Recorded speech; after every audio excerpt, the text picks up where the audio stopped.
আসসালামু আলাইকুম, আমার চ্যানেলে আপনাদের সবাইকে স্বাগতম। দীর্ঘ একটা সময় পরে আজ আমি আবার নতুন করে একটা ভিডিও আপলোড দিতে চলেছি।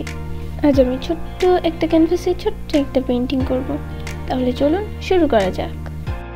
পেন্টিংটা করার জন্য আমি ক্যানভাসের মধ্যে জেসো লাগিয়ে নিয়েছি। এখন প্রথম কাজ হচ্ছে আকাশটাকে রং করে নেওয়া। এই ক্যানভাসের সাইজ হচ্ছে 6x6। ক্যানভাসটাতে আসলে আমি এর আগেও পেন্টিং করেছিলাম, সেটা আমার মনের মতো হয়নি। মনের মতো বলতে আসলে সেটা খুবই খারাপ হয়েছিল।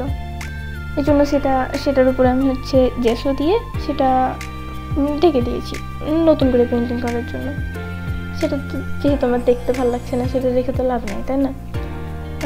তো এখন চেষ্টা করছি নিজের মতো করে পেন্টিং করার। এখন দেখা যাক এটাও ভালো হয় নাকি আগের মতো আবার নষ্ট হয়ে যায়। নষ্ট হয়ে গেলে আবার জেসো দিয়ে আমাকে এটা নতুন করতে হবে।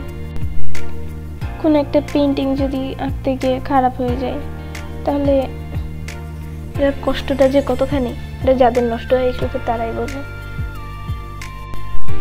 এখন সিম্পলি একটা দেয়াল এঁকে নিব। দেয়ালের সামনে আর পিছনে কিছু ঝোপঝাড় গাছপালা এঁকে নেওয়ার চেষ্টা করছি।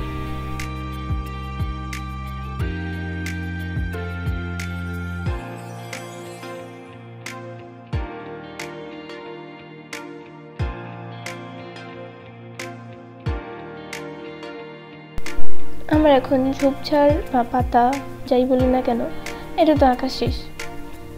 আর পাতা থাকলে, ঝোপঝাড় থাকলে ডালপালা তো অবশ্যই থাকবে।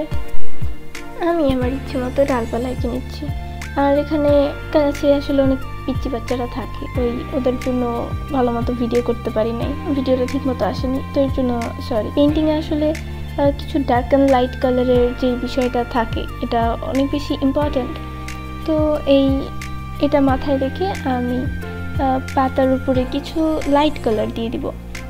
যদিও এটা খুব বেশি ডিটেল আর্ট না, আমি অনেক বেশি ডিটেল করব না, সামান্য একটু জাস্ট লাইট কালারের ছোঁয়া দিলাম। পেইন্টিং শেষ, এটা হচ্ছে তার ফাইনাল লুক।